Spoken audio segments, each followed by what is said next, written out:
నమస్తే మాస్టర్స్. రామకథ రసవాహిని పట్టాభిషేక వార్త పార్ట్ 8. రాముడు పరమ శాంతుడు. ఎవ్వరు ఎంత పరుషవాక్యము లాడినను మృదు మధురంగా జవాబు చెప్పేవాడు. తనకు పరులు లెక్కకెక్కువైన అపకారము సలిపినను వాటిని తన జ్ఞాపకమునకు తెచ్చుకొనక ఉపకార భావం కలిగి ఉండేవాడు. కాలం చిక్కినప్పుడంతయు సదాచారమును గురించి సంప్రదాయముల గురించి వయోవృద్ధులైన మునులతో, బ్రాహ్మణులతో, పండితులతో చర్చించేవాడు. వేదాంత రహస్యములను అతి సులభంగా వివరించి ఇది సరియా కాదా అని సామాన్య మానవుల వలె పండితులను సలహా కోర్చుండేవాడు. చేరిన ఋషులు, వేదాంత విజ్ఞాన నిధులైన పండితులు రామవాక్యములకు అమితానందం పడుతూ అతని తెలివితేటలను అనేక విధములుగా కొనియాడుచుండేవారు. ప్రజలు తానే ముందు పలకరించుచు వారి క్షేమ సమాచారమును విచారించేవాడు. అందువల్ల ప్రజలు కూడా శ్రీరాముని తమ ఆప్తునిలా భావించి గౌరవించి అమితముగా ప్రేమించుచుండేరు. తాను నిరంతరము దృఢ నియమములతో ఉండి ఎట్టి కూలములందైనను తన నియమములను వేడక పాటించుచుండేటివాడు. ఎవరితోని సంభాషించినను చిరునవ్వుతో, చిందులు తొక్కు పాలబుగ్గలతో ఆకర్షించేవాడు. అతని మొగమున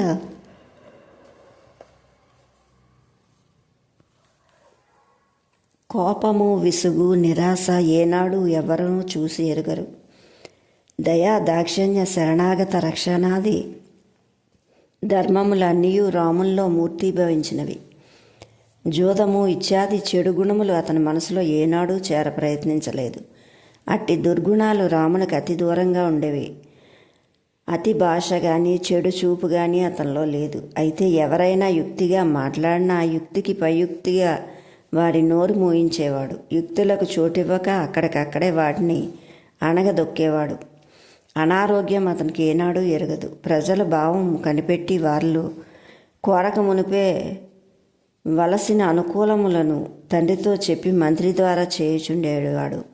దశరథు కూడా వారి అభీష్టముకి ఎప్పుడూ అడ్డు చెప్పక మరుక్షణమే ఆ కార్యక్రమాలు చేయించేవాడు. ప్రతి చిన్న విషయంలో అతి జాగ్రత్తగా తెలుసుకొని అట్టి ఇక్కట్లు, సమస్యలు తిరిగి మరొక తూరు లేకుండా చేయుటకు తగిన చర్యలను తీసుకుండేవాడు.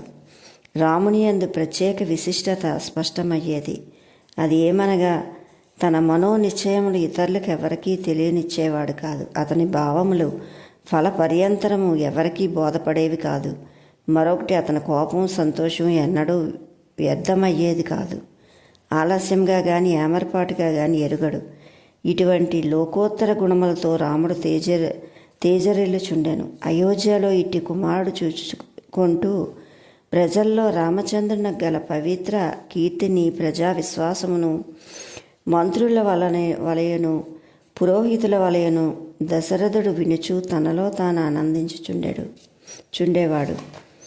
ఇట్లుండ ఒకనాటి రాత్రి పానీయములు గ్రోలగోరి నిద్రించు రాణులను నిద్రాభంగం చేయ మనసొప్పక కూజాలో నీళ్ళలో ఒక చిన్న గిన్నెలో పోసుకొని తాగు సమయమున తన చేతివేలు పట్టుతప్పుట, హస్తము కొంత అదరుట గమనించి అప్పటి నుంచి నిద్ర పట్టక తనలో తాను అనేక రకములుగా ఆలోచనతో మునిగి కడకు తనకు వార్ధమ్యం వచ్చిందనియు, నరములు పటుత్వము తప్పిన మీదట రాజ్యపాలన చేయకూడదనియు, ఇంద్రియ నిగ్రహం లేని పరిపాలన ప్రజాక్షేమమునకు విరుద్ధం కాగలదనియు, అట్టి పరిపాలన చే రాజ్యము అస్తవ్యస్తము కడకు పతనముకు దారి తీయననియు నిశ్చయం చేసుకొని ఎప్పుడు తెల్లవారినా తనలో నిశ్చయం మంత్రులకు ఎప్పుడు తెలుపుదమా అని దశరథుడు నిమిషములు లెక్క పెట్టుచుండగా తెల్లవారెను.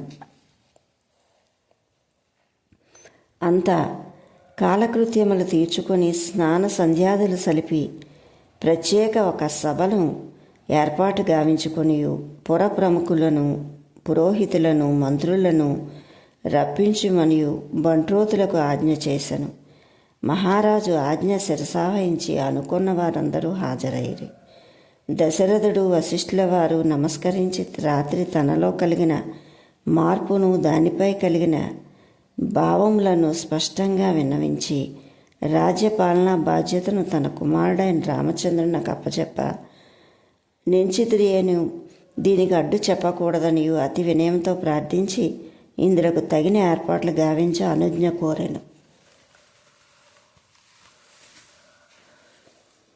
ప్రధానమంత్రి అయిన సుమంతుడు లేచి సభాసదులకి వార్త తెలియపరచగానే పురప్రముఖులందరూ, మంత్రులు, పురోహితులు ఒకరేమి చేరిన వారందరూ శుభం శుభం అంటూ కరతాళములు మిన్నుమిట్ట వాయించిరి. వశిష్ఠుల వారు లేచి, రాజా, దీనికంతకీ విచారించక్కర్లేదు. రామచంద్రుడు దీనికి తగినవాడైనప్పటికీ కొంతకాలం తీసుకొని తగిన వారందరికీ ఆహ్వానం పంపి పట్టాభిషేకం అతి వైభవంగా జరిపించవచ్చును. రామచంద్రుని యువరాజు చేయవచ్చును.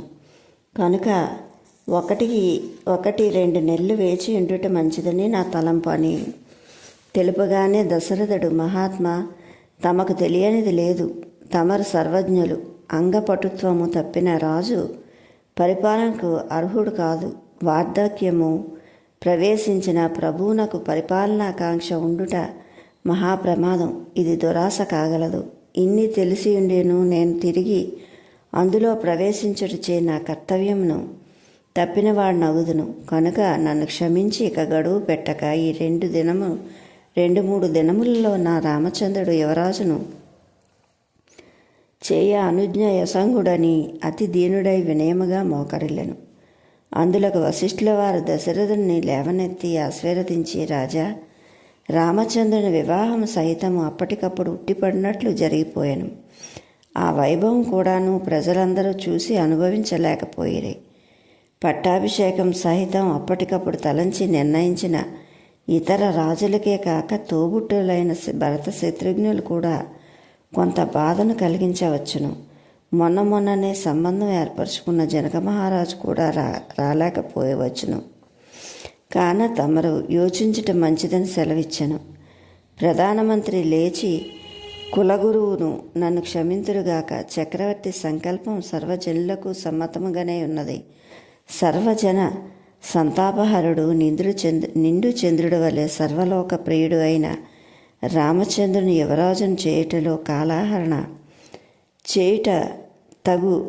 చేయక తగు శీఘ్రకాలముననే తగిన ఆజ్ఞను అనుగ్రహించవలనని ప్రజలు తరపున తాను ప్రార్థించినట్లు కోరెను. చక్రవర్తి ముఖ్యమంత్రి ఈ రీతిగా ప్రార్థించగానే వశిష్ఠుల వారు చేయనది లేక అంగీకరించి ప్రజాభిరుచిని కూడాను తెలుసుకొనవలనని సలహా ఇచ్చరి. దశరథ మహారాజు ఈ కొలివి కూటంలో సమానమైన మంత్రులను, మహనీయులను, సదృశ్యులను, పండితులను, పురోహితులను అందరినీ ఒక తూరు లేచి చూచెను. మేఘ గర్జన వలె సభా భవనమంతా ప్రతిధ్వనిస్తూ ఉండగా అందులోనొక పురప్రముఖుడు లేచి, మహారాజా, మీ పూర్వీకులైన రాజేంద్రులందరూ ప్రజలను తన కన్నబిడ్డల వలె కాపాడుతూ రాజ్యపాలన చేసిరి. ఇక్ష్వాకు నరేంద్రుని వలెనే ఈ కోసల దేశం శుభప్రదమైన రాజ్యమైనది. తమ జ్యేష్ఠపుత్రుడు శ్రీరాముడు సద్గుణ సంపన్నుడు, పరమ ధార్మికుడు,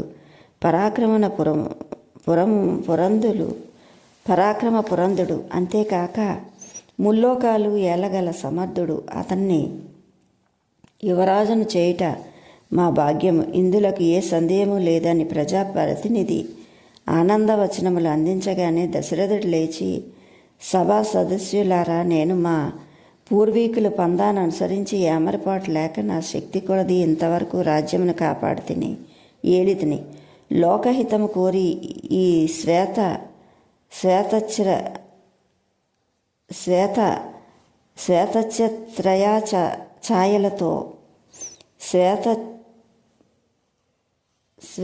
శ్వేతఛత్రయాలతో నా వయసంతా గడిచిపోయినది. నేనిప్పుడు వృద్ధుడను.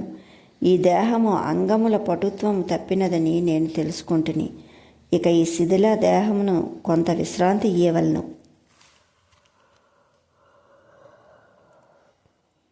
సంకల్పము నాలో స్థిరము చేసుకొని ఈ నిర్ణయం వచ్చి తిని. ధర్మ సంస్థాపన రూపమైన రాజ్యభార నిర్వహణము సామాన్యమైన పని కాదు. జితేంద్రుడైన వాడే అనేక సాధనములతో ధర్మ సంస్థాపన రూపమైన రాజ్యభారం నిర్వహించగలడు. నేను ఈ రాజ్యభారమును మోసి అలసిపోతిని. ఈ నా యోచన మీకందరికీ నచ్చినట్లయినా నేను ఇట్లు చేయుట మీ అందరికీ ఉచితమని తోచినా నేను ఈ పనికి పూనుకొందును. లేకున్నా మీ అభీష్టమును నేను ఇప్పుడు విరుద్ధము చేయను. నన్ను సంతోషపెట్టు నిమిత్తము లేక రాజాజ్ఞ మీరెట్లని కొంత అభిమానంతోనూ రామయువ రాజ్యాభిషేకమును ఒప్పుకోన అవసరము లేదు. ఇది మీ స్వేచ్ఛకు అప్పచెప్పితిని. మీకందరికీ ఇష్టము లేక ఇంకొక పద్ధతి ఏదైనా మీకు తోచిన నిరాక్షేపంగా చెప్పవచ్చును. కానీ మీరందరూ ఆలోచించి రాత్రికి మీ అభిప్రాయం తెలుపుడని దశరథ మహారాజు మాటలు పూర్తి చేసి చేయకమునుపే వర్షించే మేఘములను చూచి నెమళ్ళు చెలరేగి కేకలు వేయినట్ల సభాసదులందరూ తమ అభీష్టమే మా అభీష్టం, ఇంతకంటే ఉత్తమమైన ఆలోచన మేము చేయలేము, శుభం శుభం అని రామచంద్ర యువరాజుకి జై, దశరథ మహారాజుకి జై అని దిక్కులు పిక్కటిల్లేటట్టు కేకలు వేసిరి. ఈ శుభధ్వనులు వింటూ దశరథుడు ఒకవైపు ఆనందమును మరొక వైపున ఒక విధమైన అనుమానము అర్థం చేసుకునలేక స్థితిలో స్తంభించిపోయాను. కొంత తడువైన పిదపట తెప్పరెల్లి దశరథుడు సభాసద్యులను